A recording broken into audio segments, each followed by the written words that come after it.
I woke up in a cold, damp room, my wrists and ankles strapped to a metal chair, bolted to the concrete floor. The air hit me hard, rusted iron mixed with a cloying sweetness, like meat left to rot in the sun. My head throbbed, like someone had driven a spike through it, and my mouth was dry, coated with a faint copper tang. I couldn't piece together how I'd ended up here. Last I knew, I was trudging home from the warehouse, the streetlights buzzing and flickering in the autumn dusk, my breath fogging in the chill. Now, I was trapped in this dimly lit hell, a single bulb, swinging overhead, casting jagged shadows that danced across the stained walls. The door creaked open, slow and deliberate, and a figure shuffled in. They were tall, gaunt, draped in a tattered apron crusted with dark, wet stains, blood, oil, something worse. Their face hid behind a burlap sack, jagged holes cut for eyes that glinted like wet glass. In their gloved hands, they carried a tray, a rusted scalpel, a serrated saw, a syringe swirling with murky yellow sludge, and a tangle of thin blackened wires. They didn't speak, just hummed a low, tuneless melody that buzzed in my skull as they set the tray on a table beside me, the metal clattering with each deliberate placement. They grabbed my arm without warning, their grip bruising, fingers digging into my flesh like steel clamps. The syringe came next, its needle biting into my vein with a sharp sting. Fire erupted through me, liquid agony coursing from my arm to my chest, my legs, my brain. Every nerve screamed, my muscles locking up, but I didn't pass out. Whatever they'd injected kept me awake, excruciatingly aware, amplifying every sound, the hum, the drip of my own sweat hitting the floor, the creak of their apron as they moved. My vision blurred, edges sharpening and fading, but I couldn't escape into darkness. The scalpel glinted as they dragged it along my forearm, teasing the skin before they cut. The first slice was slow, deliberate, a white-hot line splitting me open. Blood welled up, hot and slick, spilling over my arm and pooling beneath the chair. They didn't rush, methodical, almost reverent. They peeled the flesh back, layer by layer, exposing the pink muscle, the white tendons, the glistening bone beneath. Their fingers probed the raw meat, cold and invasive, tugging at nerves that sent jolts of pain up my spine. I tried to scream, to beg, but my throat was raw, my vocal cords shredded. Had they cut them out before I woke? All I could do was thrash against the straps, uselessly, my body betraying me. They set the scalpel down with a soft clink and picked up the saw. Its jagged teeth caught the light as they pressed it to my forearm bone.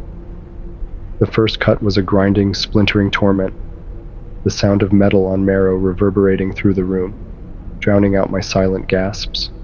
My arm bucked, but the straps held firm as they sawed through, each stroke a fresh wave of agony. The bone gave way with a sickening snap, and my hand fell free, severed clean. They held it up, blood pouring from the stump in thick, pulsing streams, studying it like a craftsman admiring their work. My stomach churned as they tossed it into a bucket with a wet, heavy thud, the sound echoing in my ears long after it landed. They leaned in close, burlap brushing my cheek, their breath hot and sour through the sack. "Your raw material," they rasped, voice low and guttural, like stones grinding together. "We're building something better. A hunter, a blade in the dark." My chest tightened, but they didn't pause. The saw moved to my torso, slicing through my shirt with a ragged tear, then into my skin. The blade bit deep, carving a line from my sternum to my navel, blood gushing out in a crimson flood. The pain was beyond anything, sharp, searing, a violation that tore through my core. They reached inside, hands slick and steady, and gripped my left lung. Their fingers squeezed, crushing it until it ruptured with a wet pop, the air hissing out in a spray of red mist.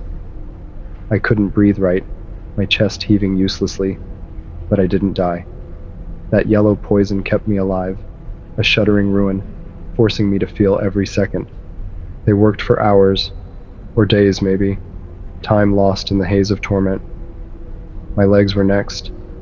They skinned them with the scalpel, peeling the flesh back in long, curling strips, exposing the quivering muscle beneath. The hammer came out, smashing my kneecaps with dull, echoing cracks, the bones splintering into shards that dug into my flesh. They yanked my femurs free with a wrenching twist, leaving my lower legs as limp, bloody husks. Blood soaked the floor, a sticky lake that reflected the flickering bulb, but they didn't care about the mess. Their focus was surgical, precise. From the shadows, another figure rolled in a cart piled with machinery. Rusted gears, pistons dripping black oil, wires that twitched like living things. They sewed my chest shut with thick black thread, the needle piercing my skin in jagged pulls, then bolted a steel plate over it, its edges biting into my ribs. Wires snaked into the cavity, fusing with the shredded remains of my lung, sending electric jolts that made my teeth grind. My severed arm got a new end, a claw of jagged iron, its gears grinding as it latched onto my nerves, each twitch a fresh stab of pain. They replaced my right leg with a piston-driven limb, its metal screeching as it flexed, bolted into my hip, with screws that drilled into bone. They didn't stop at the surface. They carved into my abdomen again, hollowing out my guts, ripping out intestines, stomach, everything soft and warm, until I was a cavern of flesh. They stuffed the space with cables, thick and coiling, that pulsed like veins, connected to a battery pack that hummed against my spine. My right eye went next. They pried it out with a hooked tool, the socket exploding in white-hot pain, and replaced it with a mechanical lens that whirred and clicked, forcing me to see their work in nauseating detail. Every stitch, every wire, every drop of my blood smeared on their gloves. I tried to fight it, to will my mind to break, to escape into madness, but the pain anchored me. My thoughts screamed, "This isn't me. I'm not this thing." But my body didn't care. They kept going, layering metal over flesh, until I was a grotesque hybrid, a machine wearing my skin. When they finished, they unstrapped me and hauled me to a cracked mirror propped against the wall. I barely recognized what stared back. My face sagged under haphazard stitches, my chest a steel cage, rattling with each forced breath, my mechanical limbs jerking like a broken puppet. My one human eye, wild, bloodshot, was the only piece left of who I'd been, trapped in this nightmare shell. "You're our soldier now," they said, voice steady, almost proud. "Designed to hunt, to kill, to carve through flesh like paper." More figures emerged from the dark, their aprons streaked with the blood of others, dragging a flickering screen into view. It showed my city, streets I'd walked 1,000 times, the diner where I ate lunch, the park where kids played. Faces flashed across it. My boss, my neighbor, my sister, laughing at a picnic last summer. "You'll go back," one said, tightening a bolt in my shoulder until it ground against bone. "They won't see you coming. Not like this." A third figure stepped forward, holding a small box with blinking lights. They pressed it to my temple, and a jolt ripped through my skull, a command searing into my brain. Move. Find. Destroy. My claw flexed, its blades snapping open, and my lens eyes zoomed, locking onto those faces from the screen, marking them like targets. I tried to resist, to claw back some shred of myself, but my body obeyed them. My legs whirred, pistons hissing, and I lurched forward, a weapon forged from my own ruin. They opened the door, and I stumbled out into a tunnel, the air cold and damp, the walls streaked with mold. My human eye wept, blurring my vision, but the lens adjusted, piercing the dark. I moved faster, the commands pulsing louder: hunt, kill, each step a betrayal of who I'd been. My sister's face flashed in my mind, her smile, her voice, and the claw twitched, eager. I saw the city ahead, lights flickering through the tunnel's end, and I knew what I'd do when I got there. Not because I wanted to, but because they'd made me this way. The figures watched me go, their hum rising into a chant, a grotesque hymn to their creation.